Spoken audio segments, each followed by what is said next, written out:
Okay, so let's talk a little bit more about the subject and what we can figure out in the subject and what we look for in a subject. Now, first of all, one of the things that we're talking about here is the exposition. The exposition is the first part of the piece. Okay, so we have a few different sections of a fugue. The first big chunk is the exposition. It's like the A section, kind of. You could also think of it like an introductory section. A section is probably a better way to think of it, but we call it the exposition. It's the introducing of materials. Okay, so that's where we encounter the subject for the first time, because the subject is usually the first thing we hear in a piece. There are, of course, exceptions to that, but usually in the fugue, the subject is the first thing we hear, and we usually hear it unaccompanied. Okay, so the first thing we get in a fugue, in most cases, is the subject by itself. So what we look for in a subject is something that has a little bit of a unique rhythm, so that we can really kind of latch onto it. Because remember what we just did. We were able to hear every time that popped up, right? So we often use little scale runs in the subject. We use rhythmic ideas that will help it really kind of stand out. And we also sometimes use arpeggios. That's something you find a lot in a fugue subject, is just spelling out the triad. Because one of the things that the fugue, or that the subject does, is introduce the harmonic language of the piece.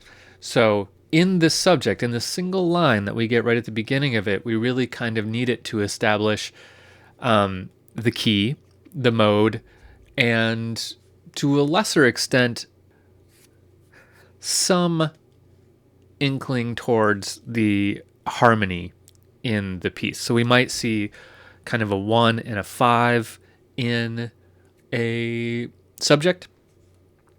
We might see something more complicated. This particular one is a bit of a longer subject. The subject could be anywhere from maybe 2 bars up to 6 bars, which is kind of what we have here. We really have 4.5 bars, I think we would call this one.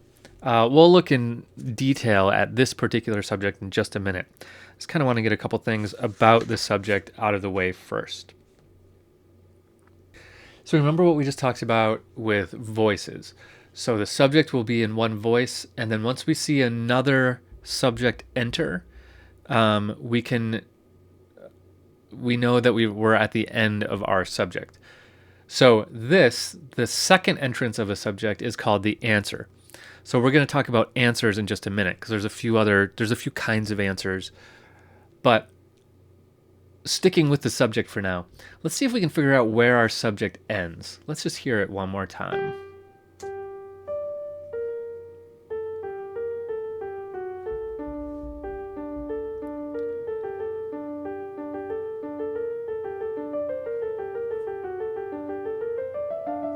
Okay. We could say the subject ends right here, because that's when the answer, which is the next version of the subject, comes in.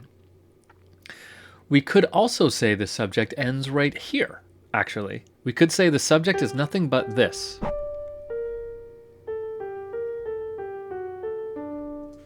That could be the entire subject. I don't think so in this case. I think this is part of the subject. I actually think in this case, this is kind of a weird one.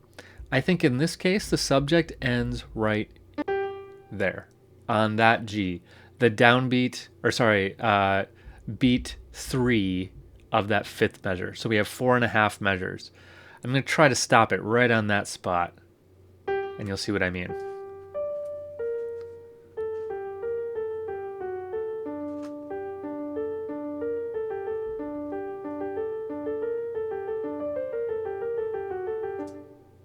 I got that D in there. But I think from here to here is when we're really setting up the move to 5. We see that E natural there, and that's where this comes in on the 5th OA. So I think these extra notes are a transition to help us get there.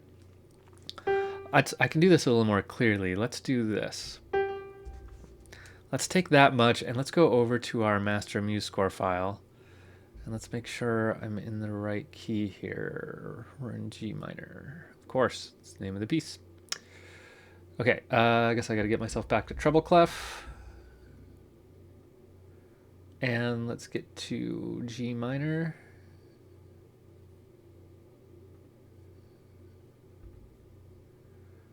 And then let's paste that in. Okay, so here's our subject. Oh, what did I do here? I'm in 3/4.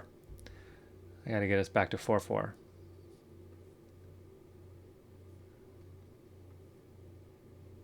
Okay, now let's paste in our subject. All right, let's see what we've got. Let's get rid of that too. Oh, and we're going way slower, so let's increase our tempo here.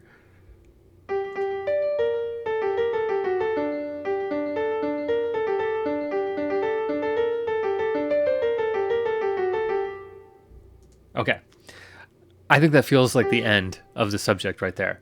So that's what we're going to call the subject for now.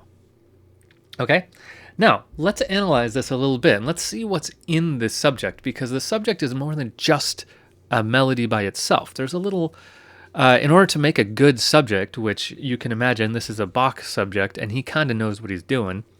So this isn't just a simple melody. There's going to be a little bit more in here. So let's go to a new video and let's do a quick little analysis of just the subject first.